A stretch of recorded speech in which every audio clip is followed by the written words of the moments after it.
Hi, I'd like to talk to you about figure one. So in figure one, you see the fretboard of a guitar.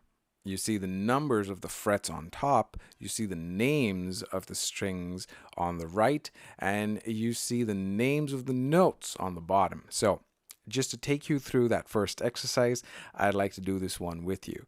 So you're going to start off with the open E string, just like that. Now you're going to put your first finger on the first fret.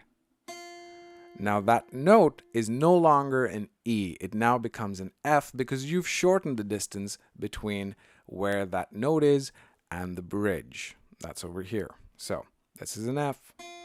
The next note, which is on the next fret, is an F sharp. The next note is a G. The next note is an G sharp. Moving on to an A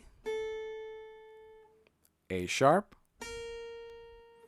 then comes a B, then comes a C, then comes a C sharp,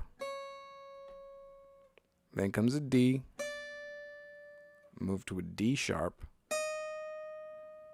and then back to an E. So if you want to keep going, it just repeats itself. F, F sharp, G, G sharp, so on and so forth.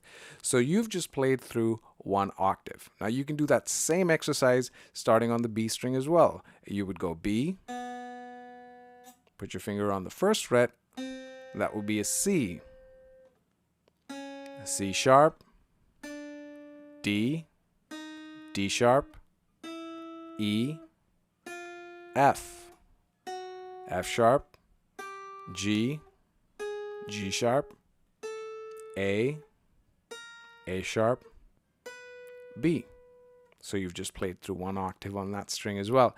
Now, you'll also learn that the same note can be called by two separate names. So for instance, the second fret over here on the E string, so E, F, F sharp. The F sharp can also be referred to as a G flat. Now, this is known as an enharmonic equivalent. So it's kind of like using the word read or read, right? Depending on whether it's present tense or past tense. It's the same spelling. So that's the best analogy I could come up with for this one. So this is an F sharp or a G flat. And the logic behind this is it's sharper, meaning higher in pitch than F. So this is an F, and then that's an F sharp.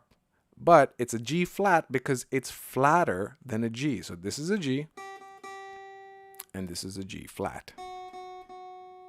So this is an F, this is a G, and the note in between can either be an F sharp or a G flat.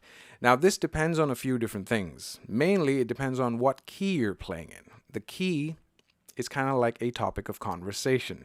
So we'll get into that in a future lesson, but suffice to say this is known as an enharmonic equivalent, and this is the musical alphabet for you. Okay, I'll see you in the next one, my friends. Bye-bye.